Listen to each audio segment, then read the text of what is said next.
दुनिया का अलेक्जेंडर 20 साल की उम्र में बादशाह बना। 23 साल की उम्र में मकदूनिया से निकला। उसने सबसे पहले पूरा यूनान फतह किया। इसके बाद वो तुर्की में दाखिल हुआ और फिर ईरान के दारा शिकवा को शिकस्त दी। फिर वो शाम पहुंचा। फिर उसने यरूशलेम और बाबल का रुख किया। फिर वो मिस्र पहुंचा। फिर वो हिंदुस्तान आया। हिंदुस्तान में उसने पोरस से जंग लड़ी। अपने अजीज जान घोड़े की याद में हालिया शहर आबाद किया। मकरान से होता हुआ वापसी का सफर शुरू किया। रास्ते में टाइफाइड में मुब्तला हुआ और 323 कबल मसीह में 33 साल की उम्र में बख्त नुसर के महल में इंतकाल कर गया। दुनिया को आज तक बताया गया कि वो इंसानी तारीख का अजीम जर्नैल, फातेह और बादशाह था, और तारीख ने उसके कारनामों की वजह से उसे अलेक्जेंडर द ग्रेट का नाम दे दिया और हमने उसे सिकंदर यानी बादशाहों का बादशाह बना दिया।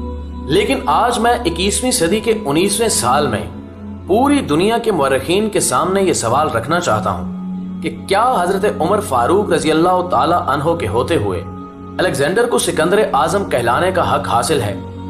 मैं दुनिया भर के मुअर्रिखीन को सिकंदर आजम और हजरत उमर फारूक रजी अल्लाह ताला अन्हो की फतुहात और कारनामों के मवाजने की दावत देता हूं। आप भी सोचिए, अलेक्जेंडर बादशाह का बेटा था। उसे दुनिया के बेहतरीन लोगों ने घुड़सवारी सिखाई। उसे अरस्तु जैसे उस्तादों की सोहबत मिली थी और जब वो 20 साल का हो गया तो उसे तख्त और ताज पेश कर दिया गया। जबकि इसके मुकाबले में हजरत उमर फारूक रजी अल्लाह ताला अन्हो की 7 पुश्तों में कोई बादशाह नहीं गुजरा था। आप रजी अल्लाह ताला अन्हो भेड़ बकरियां और ऊंट चराते चराते बड़े हुए थे और आपने तलवारबाजी और तीर अंदाजी भी किसी अकेडमी से नहीं सीखी थी। सिकंदर आजम ने ऑर्गेनाइज्ड आर्मी के साथ 10 वर्षों में 17 लाख मुरब्बा मील का इलाका फतह किया था, जबकि हजरत उमर फारूक रजी अल्लाह ताला अन्हो ने 10 वर्षों में ऑर्गेनाइज्ड आर्मी के बगैर 22 लाख मुरब्बा मील का इलाका फतह किया, और इसमें रोम और ईरान की 2 सुपर पावर्स भी शामिल थी।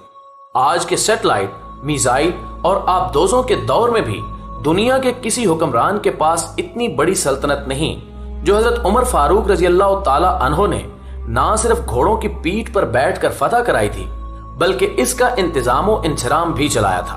अलेक्जेंडर ने फतुहात के दौरान अपने बेशुमार जर्नैल कत्ल कराए। बेशुमार जर्नैलों और जवानों ने उसका साथ छोड़ा। उसके खिलाफ बगावतें भी हुई और हिंदुस्तान में उसकी फौज ने आगे बढ़ने से इनकार भी कर दिया। लेकिन हजरत उमर फारूक रजी अल्लाह ताला अन्हो के किसी साथी को उनके हुक्म से सरताबी की जुर्रत ना हुई।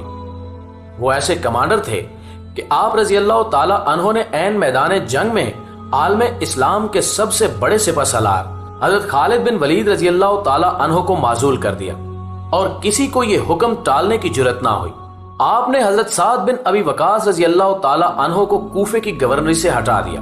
आपने हजरत हारिस बिन काब रजी अल्लाह ताला अन्हो से गवर्नरी वापस ले ली। आपने हजरत अमर बिन आस रजी अल्लाह ताला अन्हो का माल जब्त कर लिया और आपने हमस के गवर्नर को वापस बुलाकर ऊंट चराने पर लगा दिया। लेकिन किसी को हुक्म अदूली की जुर्रत ना हुई। अलेक्जेंडर ने 17 लाख मुरब्बा मील का इलाका फतह किया, लेकिन दुनिया को कोई निजाम, कोई सिस्टम ना दे सका। जबकि हजरत उमर फारूक रजी अल्लाह ताला अन्हो ने दुनिया को ऐसे सिस्टम दिए जो आज तक पूरी दुनिया में राइज है। आप रजी अल्लाह ताला अन्हो ने नमाज फजर में अस्सलातु खैरुम मिनन नौम का इजाफा कराया। आप रजी अल्लाह ताला अन्हो के अहद में नमाज तरावी का बाकायदा सिलसिला शुरू हुआ। आप रजी अल्लाह ताला अन्हो ने शराब नोशी की सजा मुकर्रर की, सने हिजरी का इजरा किया, जेल का तसव्वुर दिया, मुअज्जिनों की तनख्वाहें मुकर्रर की, मस्जिदों में रोशनी का बंदोबस्त कराया, पुलिस का महकमा बनाया, एक मुकम्मल अदालती निजाम की बुनियाद रखी, आबपाशी का निजाम कायम कराया, फौजी छावनियां बनवाई और फौज का बाकायदा महकमा कायम किया। आप रजी अल्लाह ताला अन्हो ने दुनिया में पहली बार दूध पीते बच्चों, माजूरों, बेवाओं और बेआसराओं के वज़ाइफ मुकर्रर किए। आप रजी अल्लाह ताला अन्हो ने दुनिया में पहली बार हुक्मरानों, सरकारी ओहदेदारों और वालियों के असासे डिक्लेयर करने का तसव्वुर दिया। आप रजी अल्लाह ताला अन्हो ने बेइंसाफी करने वाले जजों को सजा देने का सिलसिला भी शुरू किया। आप रजी अल्लाह ताला अन्हो ने दुनिया में पहली बार हुक्मरान क्लास की अकाउंटेबिलिटी शुरू की। आप रजी अल्लाह ताला अन्हो रातों को तिजारती काफलों की चौकीदारी करते थे। आप रजी अल्लाह ताला अन्हो फरमाया करते थे कि जो हुक्मरान अदल करते हैं वो रातों को बेखौफ सोते हैं। आप रजी अल्लाह ताला अन्हो का फरमान था कि कौम का सरदार कौम का सच्चा खादिम होता है। आप रजी अल्लाह ताला अन्हो की मोहर पर लिखा था, उमर नसीहत के लिए मौत ही काफी है। आप रजी अल्लाह ताला अन्हो के दस्तरखान पर कभी 2 सालन नहीं रखे गए। आप रजी अल्लाह ताला अन्हो जमीन पर सर के नीचे ईंट रखकर सो जाते थे। आप रजी अल्लाह ताला अन्हो सफर के दौरान जहां नींद आ जाती, आप किसी दरख्त पर चादर तान कर साया करते थे और सो जाते थे और रात को नंगी जमीन पर दराज हो जाते थे। आप रजी अल्लाह ताला अन्हो के कुर्ते पर 14 पैबंद थे और इन पैबंदों में एक सुर्ख चमड़े का पैबंद भी था। आप रजी अल्लाह ताला अन्हो मोटा खुरदरा कपड़ा पहनते थे। आपको नरम और बारीक कपड़े से नफरत थी। आप रजी अल्लाह ताला अन्हो किसी को जब सरकारी ओहदे पर फायज करते थे तो उसके असासों का तखमीना लगवा कर अपने पास रख लेते थे और अगर सरकारी ओहदे के दौरान उसके असासों में इजाफा हो जाता तो आप रजी अल्लाह ताला अन्हो उसकी अकाउंटेबिलिटी करते थे। आप जब किसी को गवर्नर बनाते तो उसे नसीहत फरमाते थे कि कभी तुर्की घोड़े पर ना बैठना, बारीक कपड़े ना पहनना, छना हुआ आटा ना खाना, दरबान ना रखना और किसी फरियादी पर दरवाजा बंद ना करना। आप रजी अल्लाह ताला अन्हो फरमाते थे कि जालिम को मुआफ कर देना मजलूमों पर जुल्म है।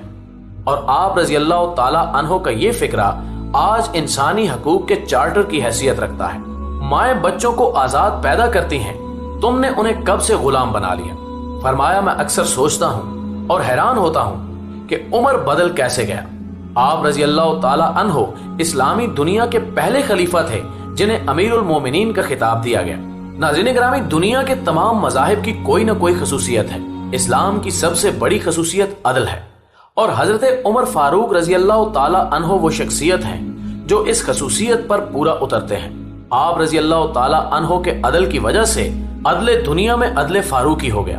आप शहादत के वक्त मकरूज थे, चुनाचे आप रजी अल्लाह ताला अन्हो की वसीयत के मुताबिक आपका वाहिद मकान बेचकर आपका कर्ज अदा कर दिया गया और आप रजी अल्लाह ताला अन्हो दुनिया के वाहिद हुक्मरान थे जो फरमाया करते थे कि मेरे दौर में अगर फिरात के किनारे कोई कुत्ता भी भूख से मर गया तो उसकी सजा उमर को भुगतना होगी।